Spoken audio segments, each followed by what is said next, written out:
So, 80s fans, you think you've seen it all? I don't get no respect at all. Okay, Rappin' Rodney, get a load of this. Wolverines! It's I Love the 80s 3D.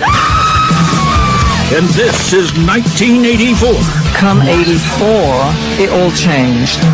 The flicks. God damn it, what a ride, huh? The fashions. If you didn't have this here, you just weren't popular. The trends. God, what time is it, boob? That'd be so awesome. The tunes. The TV. They're gonna turn into Voltron. Coming at you in death-defying 3D. Can't handle all this 3D behind me. A totally awesome year that gave us these burning questions. Why the hell don't they know it's Christmas? Because they're just too busy. They ain't hungry. How does Dr. Ruth know so much about your Johnson? Dr. Ruth was the perfect height for actually interviewing a penis. Hello, penis. Which is how she learned so much. And is corn the most evil vegetable? The corn kids kill people. The answers to those questions, plus classical gas with Mozart. Brilliant. And the hair product that sounded like it was good to eat. You did the moose in your hand, you just felt like going, even though you knew it would taste terrible. Because you love the 80s. Because you're still lost without your calculator watch. Admit it. This is awesome. This is 1984 in 3D. Whoa. Headed straight for your puss.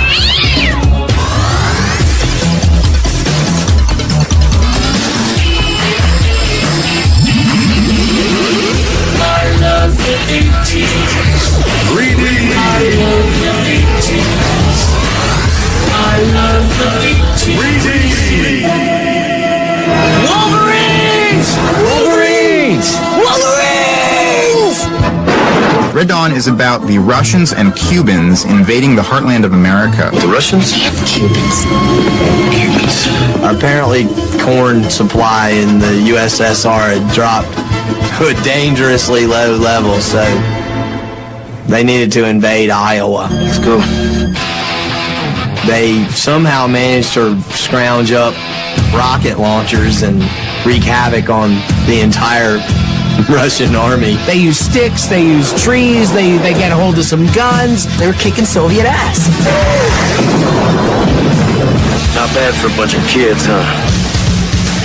It was crazy with the tanks and the napalm attacks. What classes are taught at that high school that suddenly they know how to operate artillery and know how to drop bombs? We all had AK-47s with, blanks in them, I think. Whoa, commie. These teenagers really love America and really hate commies. They really hate commies. Charlie Sheen, Patrick Swayze, myself, Jennifer Grey, we tore that town apart. And Jennifer Grey and Leah Thompson were so hot in that movie because at first they're like, "Ew, I'm a girl," and then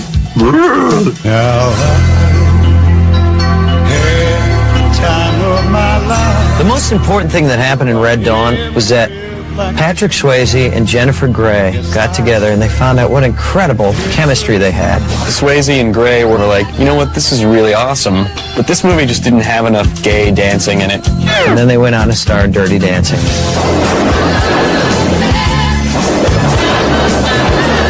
Wolverines! Bogus. People are very interested in sexuality, and that's as it ought to be.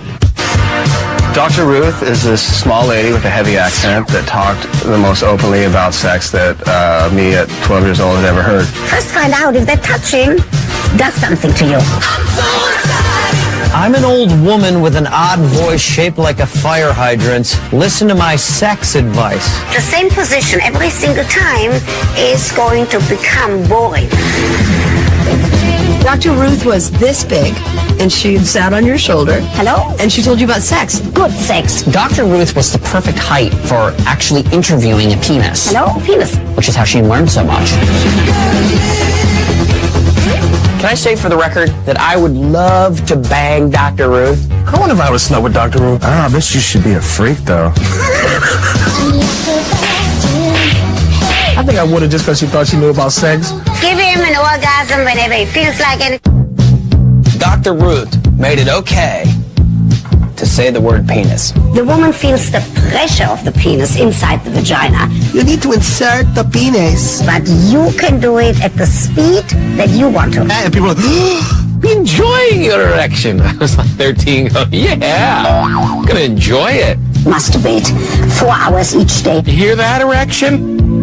Grandma says you're okay. Nothing shocked her. You could be like, I have gonorrhea, I've been date raped 4 times. Good for you! What are you calling for, sweetheart? I think Dr. Ruth's greatest sex tip was, if you want to prolong your sexual experience, think about me. Hold it. Wait. You'll last forever. Enjoy it. Okay. Bye-bye.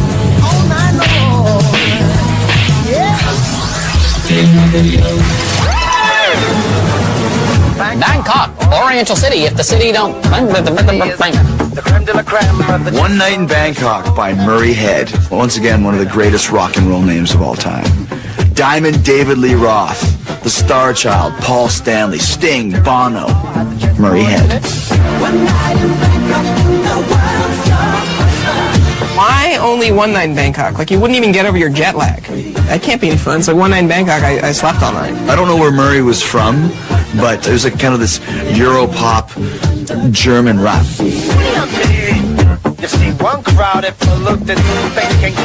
One Night in Bangkok's the only rock hit ever to come out of the musical. It was a musical called Chess. It's a song about chess, and yet we were all listening to it like that was cool. I've spent a few nights in Bangkok, and chess was not on the agenda. I'll just say that right now. Did they cut part out of the video where a woman shoots a ping pong ball out of her hooey? I get my kids above the waistline, sunshine. MTV aired that for like a day, and then they got letters. Yeah. I don't want to see ping pong balls coming out of hooeys. But chess, yeah. Yeah, go. You can. That's fine. Britain's top rock stars got together to cut an album called Band-Aid, which became the fastest-selling record ever. Ah, what a great song. Bob Geldof was this amazing guy. He was one of the original founders of a band called the Boomtown Rats. He also put this band together called Band-Aid for African relief efforts. If one record raises $10 million for Ethiopia, it's only a Band-Aid. You know, it's like a deep hemorrhage which need 20 stitches, and you put a Band-Aid on it. It was a nice thing that we did. They did. The Brits did. We didn't do anything. We did We Are the World. We had Dan Aykroyd singing. We cared about Africa way before you did. Yeah, you was busy shoving your faces, but what? It was such a powerful video. You can see all these like legendary musicians like Bananarama and Duran Duran. If you look at the women in particular, and not to be catty, not a good-looking one among the bunch. Honestly, Boy George was the best-looking woman on that album.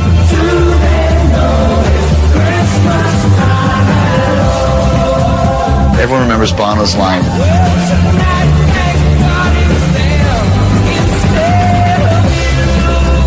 That's a sweet Christmassy sentiment if I've ever heard one. I literally would cry every time that line came on. I remember my drunk uncles used to say that. Thank God you're getting that sweater, not me.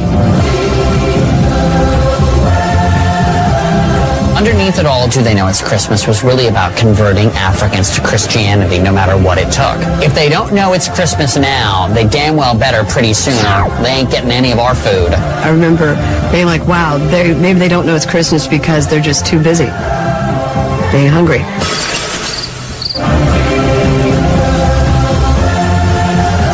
I Love 84. Coming up, the children of the corn take misbehaving to a whole new level. It scared the crap out of me. It scared the corn out of me, if you will. Plus, new editions prepubescent pop gold. They were like babies, and they're singing about girls. It's like, y'all don't like girls at that age. Plus, mousse, hair product or tasty snack. And you did the mousse in your hand, you just felt like going, hop up, no. Even though you knew it would taste terrible. Next on I Love the 80s 3D, 1984. But first, movies that should have been made in 3D. Hey, 3D fans! Weird Al Yankovic here, practically jumping out of the TV and into your living room with a movie that should have been made in 3D for 1984. Splash. I usually go for legs on a woman, but with a set of 3D fins like that, who can complain? Breakin'. Seeing Turbo and Ozone doing 6 steps, turtles, hand glides, head spins, tic-tacs, and windmills in 3D, man, that would just be so fly. And of course, Purple Rain. Just imagine tiny little Prince coming at you in 3D.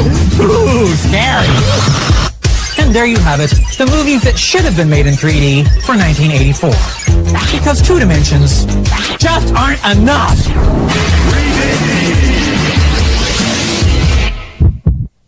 Paula Abdul here, bringing you the teen idols whose stickers covered your Trapper Keeper back in 1984. Menudo, muy caliente. Wham! They jitterbugged into my heart. And Corey Hart, give me my shades, that man is hot. Those were the teen idols of 1984.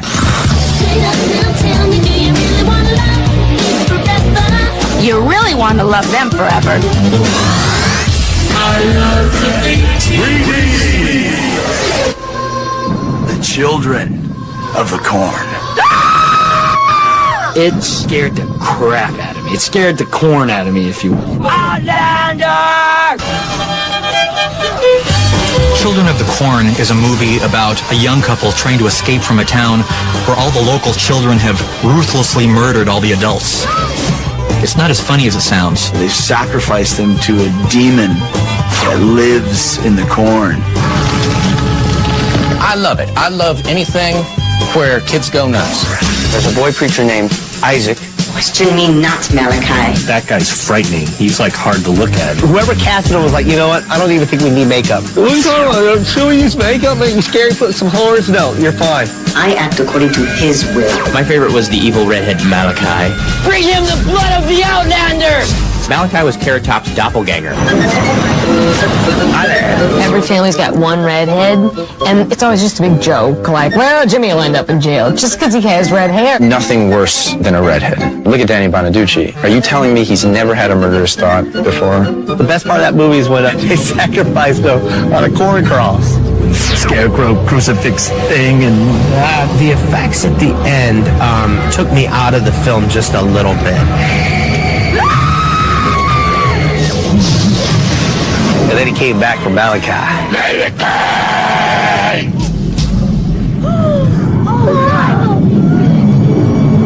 He wants you too, Malachi. And then I saw it later in life, as like a 22-year-old. It's not scary at all. That movie still rocks. I never want to drive cross country again.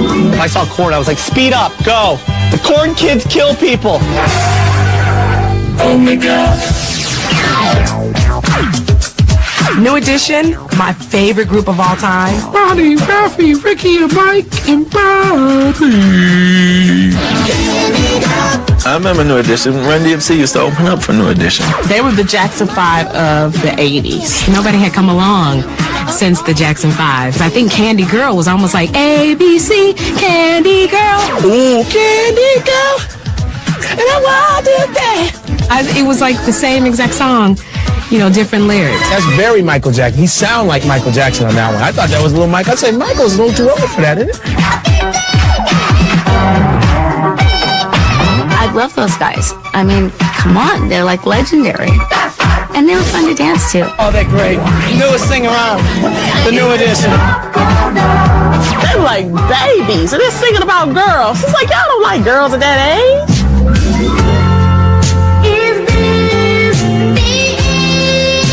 Them boys were going through some heartaches. I mean, they were popular, but they really didn't have great love lives, obviously. All their songs would talk about they were being rejected. Mr. Telephone Man. There's something wrong with my life. I'm gonna call my baby lover. Get a click every time. That's because she didn't want to talk to you. That was the problem, okay? They were going going through that phase of you don't know if they were going to be handsome or cute. So they kept the camera far away. They were very light and very, like, unoffensive. And then Bobby Brown turns into this, like, wife-beating crack monster later on. It's amazing. Well, you know what? Back in the day, you always knew he was the bad boy. You know, his energy, you could tell he could get into things.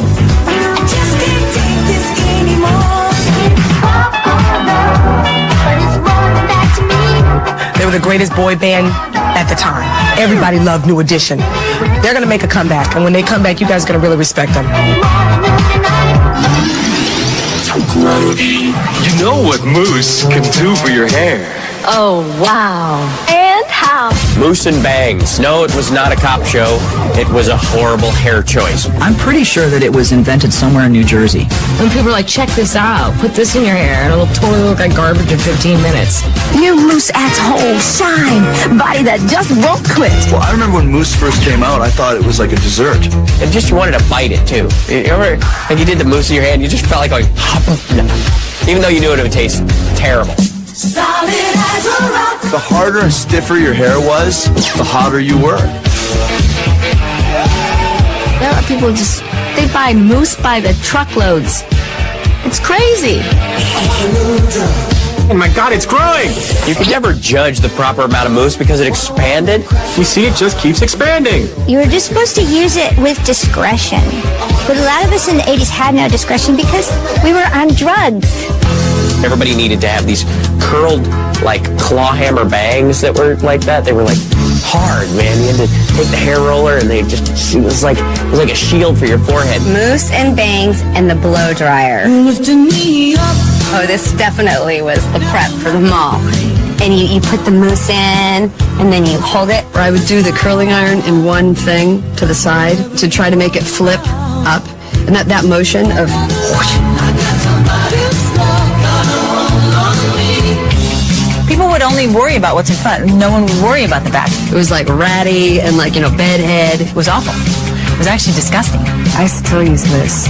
That's the key to good hair. I don't do all the bang part, but I still use mousse.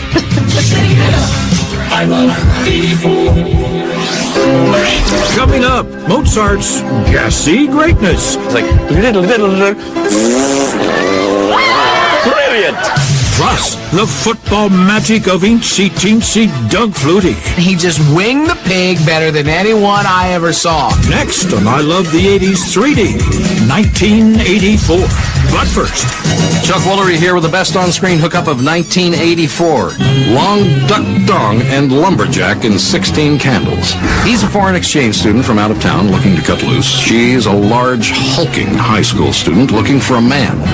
Sparks flew instantly between these two as the donger made a love connection after being in town for less than 5 hours. Though the audience felt strongly that Farmer Ted was the man for Lumberjack, she went out on her own, and I think she made the right choice with the donger. And there you have it. Long Duck Dong and Lumberjack. I've said it again. The best on-screen hookup of 1984. We'll see you in 202. I love the 80s. Hello, darling. Elvira here with the biggest boobs of 1984. No, I am not talking about these boobs. I'm talking about Walter Mondale. The presidential hopeful thought that using the Wendy's slogan, "Where's the beef?" would help him defeat Ronald Reagan. Unfortunately, the slogan failed biggie time and Reagan came out on top. Sorry, Walt. There's only one place the beef's gonna help you, buddy, and that ain't at the polls. Ow! Here's to you, Walter Mondale, the biggest boob of 1984. And I'm an expert.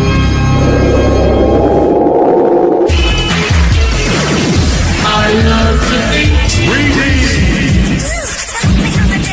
Amadeus, the movie? Mozart. Oh, yeah.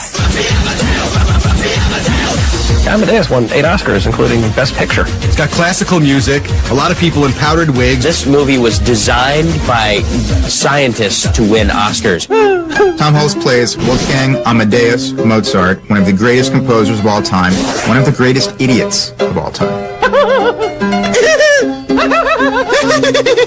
I think he was in one other film. It put Tom Hulce right on the launching pad to stardom. And then there was some sort of problem there with mission control. The best part is when he's sitting at the harpsichord and he farts to accent a song point. It's amazing. It's like, brilliant. F. Murray Abraham was so great as Salieri. You won an Oscar for that. Grazie, signore. He had that sort of Edward James Olmos thing. And by that I mean cystic acne, but that's fine. Salieri, who was a rival to Amadeus Mozart's at the time and felt like, Amadeus got all the accolades. Salieri is essentially just a big jealous. Big Oscar-winning. F. Murray Abraham has more credits as an actor. He was in Scarface, Amadeus, you name it. He was the leaf in the Fruit of the Loom commercial. And you can see a lot of that in his character in Amadeus. Why am I but a leaf? Such beautiful, beautiful music the grapes made. Such quality cotton briefs. Amadeus accomplished a lot that brought classical music into the living rooms of people that normally probably didn't listen to it as much. And most importantly, Falco wrote Rock Me Amadeus, which didn't just rock Amadeus, it rocked Greg Fitzsimmons too. Whatever happened to Rock Me Salieri?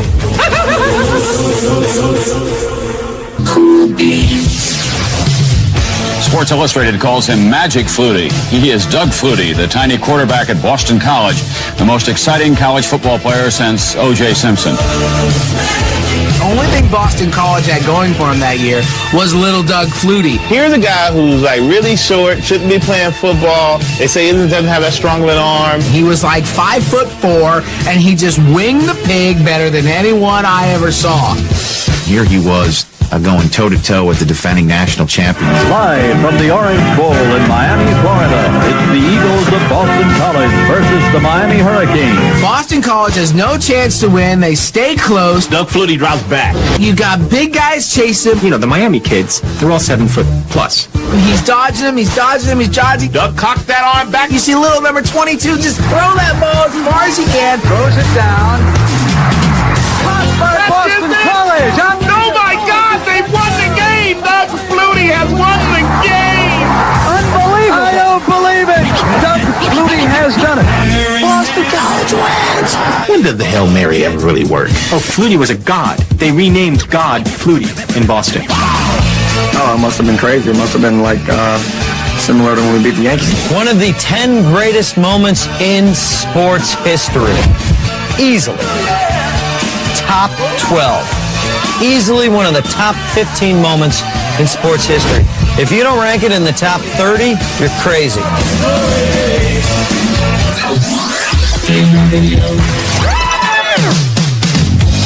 I tell you, I'm all right now, but last week I was in rough shape.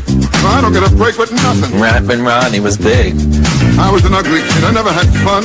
It wasn't like he was Rodney trying to be a rapper. He was just Rodney rapping. They took me to a dog show, and I won. I loved rapping Rodney. When I was born, I brought no joy. Of course, I was a child at the time. My old man said he wanted a boy. No respect, no respect. Rapping Rodney was just a bunch of his jokes all strung together, vaguely rhyming. I'm getting old. It's hard to face. He's just trying to stay current. You know what I mean? But during sex, I lose my place. If rap is what the kids are into, then Rodney's into rap. Because kids can't pay attention to anything where you're just talking. What's the matter, Rodney? It ain't easy being me. Video for rapping Rodney's great. He's got like his chorus girls going, no respect, no respect. And then they come in with the amazing, amazing hook to the song, Rappin' Rodney. Rapping Rodney. Oh, rapping Rodney. Can't get a break. Rodney's like the greatest comic ever. And the looks don't hurt. When you're that ugly, people are going to laugh with you. I don't get no respect at all. If you were goofy and nerdy in the 70s, you had a pen protector. If you were goofy and nerdy in the 80s, you had a watch with a calculator in it. The sure way not to get laid in high school was to wear a calculator watch. Who needs this? That's the sound of all early technology. Casio always had like a watch that did something else, like the Pocket Fisherman. You felt a little like Batman when you had one? You know, I can figure that out. What is that? Kilograms to pounds. Robin, shoot out that wire. I just solved Fermat's last theorem. No. On my wristwatch. This was every teacher's nightmare. because it was instant cheating on your math test. So in math, you're just kind of like... I used to rent them out to my friends. Somebody had a test, $2. You could never cheat on a test with one of these because they kept beeping. You couldn't turn it off. Like, what are you doing back there? Oh, nothing. I have a bird in my jacket. I'm just feeding it scraps from lunch. Calculator watches are great because you can spell out all kinds of things. Or shell oil. And when Mom wasn't around, you can make it spell boobs. How come when Mom wasn't around? My mom was not into the boobs. You'd be like in school and be like, oh, what time is it, boob? That'd be so awesome. Or my personal favorite, boobless. I never really seen too many people wear them. I mean, they got them as gifts, but it didn't last very long. It came in and went out just as fast as it came in. I Love 84. Coming up, the movie that was guilty of wackiness in the first degree. It was like Revenge of the Nerds with uniforms, I guess. And Dick Clark, Ed McMahon, and one easy prank victim. I don't even think Ashton Kutcher would play tricks on Stevie Wonder. I mean, that's just cruel. Next on I Love the 80s 3D, 1984. But first... Hi, I'm Alan Thicke, the Love Doctor, here with your prescription for the hot moms of 1984. Felicia Rashad, she's the reason Cosby always had that big smile on his face. Jane Curtin and Susan St. James from Kate and Allie. Imagine that menage a mama. Karen Kay from It's Your Move. So come on, Karen, take your best shot. Those are the hot moms of 1984, and I'd make room for them on my couch anytime.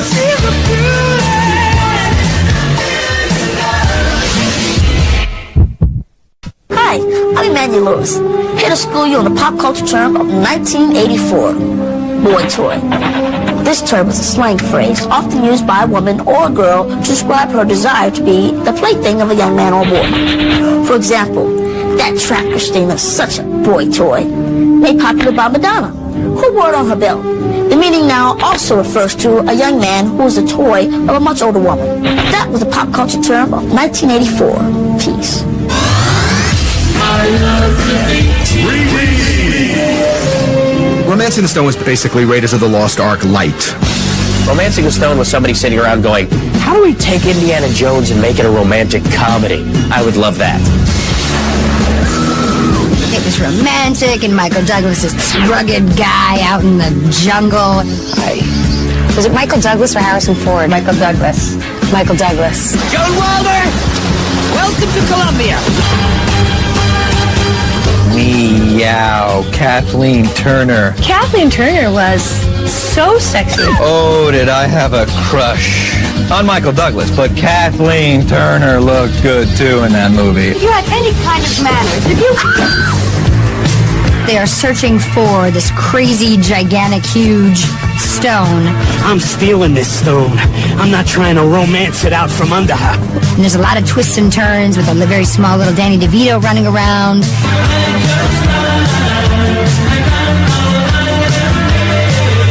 Who doesn't love Danny DeVito? Everyone loves Danny DeVito. My favorite scene is when they fell down that mudslide. They just slip in there. Get all dirty. Kathleen Turner goes down first, and then Michael Douglas goes down. And he lands right in her kiddish. That's when my parents turned it off. I'm Kathleen Turner's legs, and I'm Michael Douglas. Oh, God damn it, what a ride, huh? I'm renting it next Thursday. I didn't really care about the plot that much. I cared about the action. Thank you. It was danger, but not real danger. You know what I mean? There was like danger of alligators and things like that, but mostly it was just really fun. I couldn't stop thinking about you. I even read one of your books. Then you know how they all end. He shows up at the end in a gigantic boat in New York City.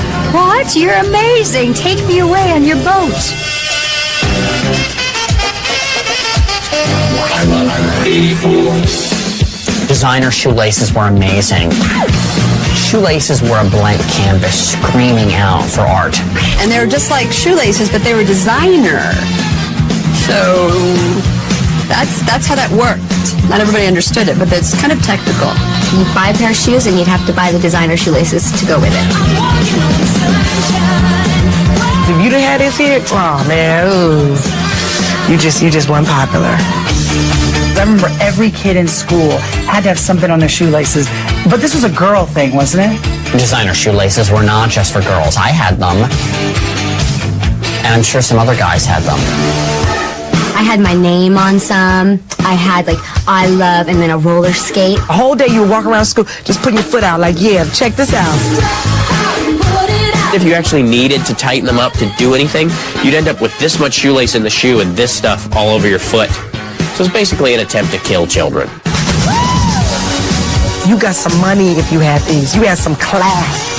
You had style. I had, like, shirts that match this. That's wrong. And you gotta love the fluorescent. And that's what the 80s were about. I love 84. We are Snorks. Snorks were this Saturday morning cartoon that all the kids watched. This ought to be good. Oh, Snorks were amazing. And these little characters lived under the water, under the ocean. There were so many great characters. There was All-Star, there was Casey, there was Dimmy. They were really called the Snorks because turnip heads didn't really sell well. Contrary to popular belief, this is not a sexual organ. That's good. They weren't terribly smart because even though they had snorkels, they kept them fully submerged. So they ran a high risk of drowning. That's bad. You can't breathe now, can you? Close this guy off and you got nothing. Oh my starfish! They should have called them the bong heads and just gotten it over with. I mean, for real. This is what it looks like. It's just like... Dude, I smoked a snork. I'm so wasted. I can't believe it. Holy jumping catfish. Snork is a desperate attempt to rip off the Smurfs. My word! I remember watching them after the Smurfs and thinking that they had something to do with the Smurfs, but I didn't know what. I don't think they're related. I think they're just kind of a ripoff. They never really caught on quite as well as Smurfs, which is why we're waiting until the third edition of I Love the 80s to talk about them. Well, I'll be a sea monkey's uncle. The one thing that the Snorks had on the Smurfs was that they had more than one girl. So it wasn't that creepy Smurf gangbang thing going on with them.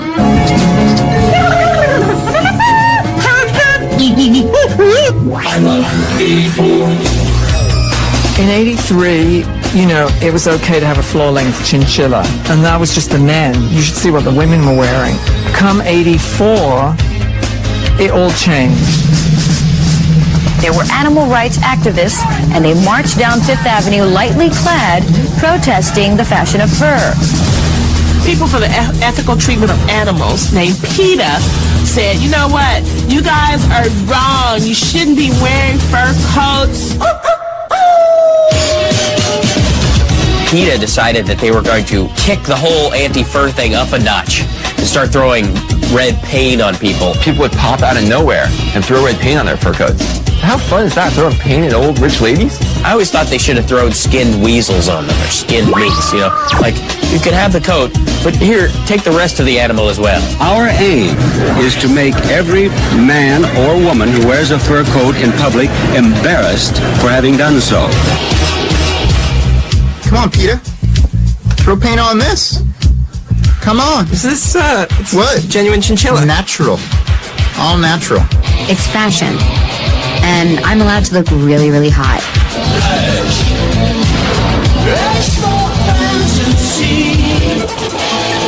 I have sympathy for the animals, but I also want to look my best. Whenever I see a chimpanzee wearing people clothes, I throw paint on him, because it's wrong. But it's so cute. No, it's wrong. Oh, it's so cute. It's wrong, wrong, wrong. Bobo, you. My mom grew up poor in the Bronx. My dad saved up, bought her a fur coat. And if she saw anybody with a spray can, she would say, you touch this coat, I'll rip your balls off.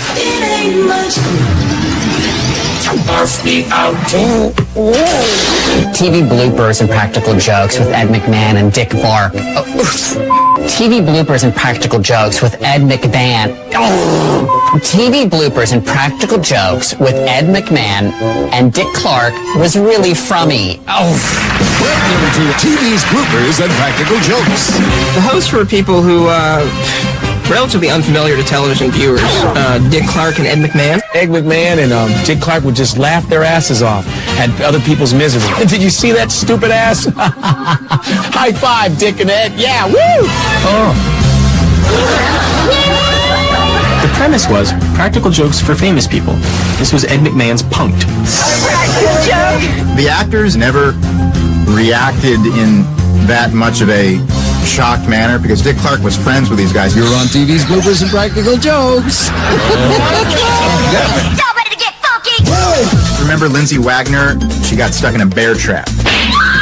They also did that episode where they killed Linda Carter's sister. I love that they did a practical joke on Stevie Wonder, and it was a hidden camera, so he wouldn't see that the joke was being played on him. You are on TV, bloopers, and practical jokes. Did they then point out the cameras to Stevie Wonder? Stevie, if I just pivot you over here, cameraman, if you can cough, that's where the hidden camera was. I don't even think Ashton Kutcher would play tricks on Stevie Wonder. I mean, that's just cruel. Ashton Kutcher's going nowhere where Ed McMahon hasn't been before, and I'm including Demi Moore in that statement. I love 84. Coming up, the biggest bunch of Nimrod cops you ever did see. Police Academy next on I Love the 80s 3D 1984. But first, craving some 3D bonus material and 80s ringtones? Log on to VH1.com. Make sure to check out V-Spot. Guilty, not guilty of 1984. The less than honorable Harry Anderson presiding. Defendant, the FNFCC. Charge, assault with intent to bore. This was the year that the FCC lifted the restriction on how much TV time could be devoted to commercials. The result, the hellish dawn of infomercial stars like Ron Popeil, Tony Robbins, and Dionne Warwick's psychic friends. Verdict, guilty. Sentence, execution by a simple clap of the hands. Clap on, clap off. The court of 1984 is now in recess. I love the 3D. Officer, can you get my kitty cat under the tree? No problem, ma'am. Oh, no, wait! Police Academy was so awful that I'm surprised I didn't star in it. It was like Revenge of the Nerds with uniforms. The plot was they didn't have enough people in the police force, and they finally figured out they'll just open it up to anybody. Police Academy was a horrendous cast starring Steve Guttenberg. Howdy! Steve Guttenberg, Mahoney, everyone's favorite cop. Mahoney wasn't just serving and protecting, he was sticking it to the man. He was also sticking it to Kim Cattrall. Steve Guttenberg was one of these cute, but he's not too cute. He's funny. He's certainly not too funny. Thank you, sir. I make everybody sick. There's the little black girl who would talk like this. I'm sorry, I really am. And whenever she get pissed off, would have this like voice that would just knock people over. Please, dirtbag! We had the sexy ass white woman with the short hair. The big tall chick that had a big ass gun. I waxed that ass like rain dance. Ooh, my goodness. We had the father from Punky Brewster as the commandant. Maybe the world is blind.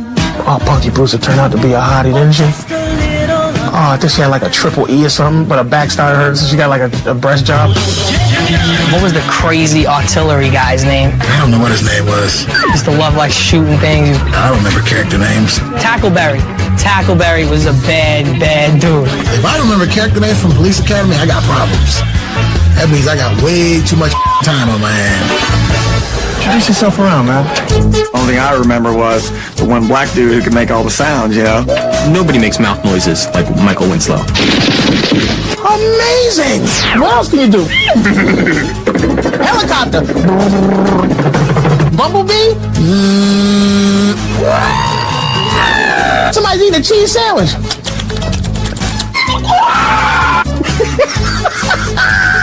That's terrific. Classic comedy. I love her.